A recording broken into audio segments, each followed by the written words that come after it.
What's up? Legendary Badass here. I've had my hands on Limbo for a few days now, so here's my review. Limbo is a 2D puzzle platformer that comes to us from Danish first-time developer Playdead. The world of Limbo is creepy but fairly straightforward. You can see with your own eyes that these visuals stand apart from any game out there. You play the role of a white-eyed, silhouetted boy of about 8 years of age, tasked with traversing a surreal world where everything wants to kill you. It's entirely without color. There's perpetual vignette, blurred foreground, and hazy backdrops that can get really freaky. Reminds me of children's books gone haywire or 80s Tim Burton. The music also accents the mood with industrial tunes that seemingly mimic sounds associated with space travel. It's very nihilist and leaves the gamer feeling isolated.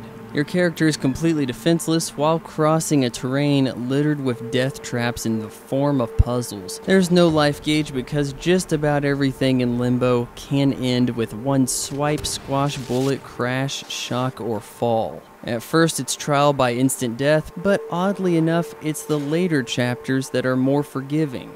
Hats off to Playdead for offering hours of gameplay without duplicating problems. Some of them are relatively easy, others have you thinking outside the box, but none will leave you crying yourself to sleep wishing you had instead played a game aimed at idiots. In another radical departure from today's video games, the enemy roster is stark, making every figure unique. You know what? Scratch that. There is one repeating enemy, and it's a glowworm that attaches itself to your head and causes you to walk straight forward. This forces you to approach things a little differently, making for some interesting situations. Still, I'm confused as to why they are motivated to kill you, especially since your boy doesn't talk. I was under the impression that it's only socially acceptable to murder obnoxious children, but to each his own.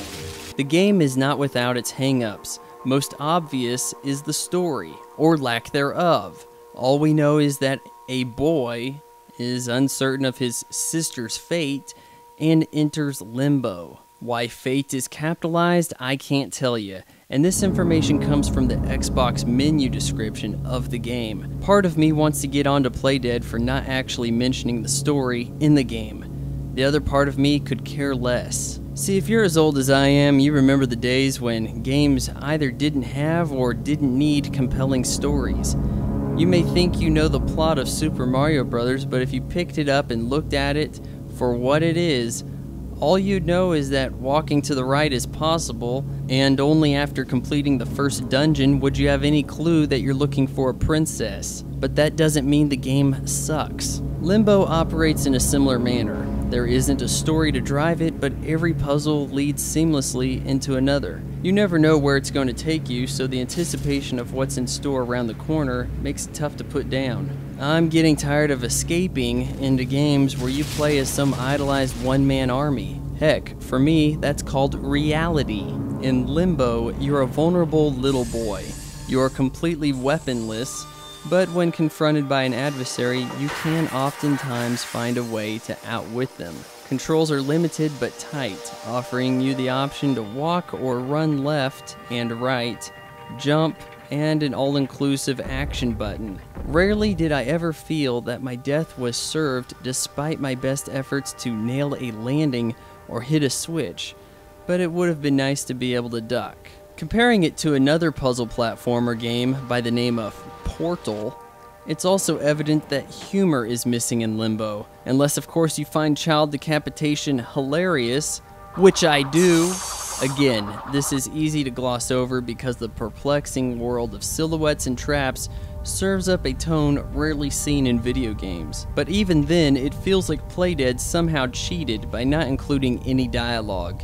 And though it's single player and lacking in many mainstay departments, Limbo offers enough challenge to have kept me busy on my first playthrough for about 5 hours.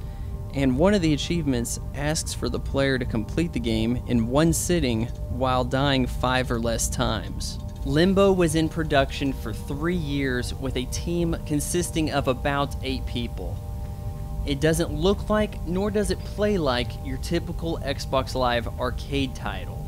And for 1,200 Microsoft points, It's a little bit more costly than others, but let me tell you, it's a bargain for this short but sweet visual marvel. I give Limbo a 9.3 out of 10.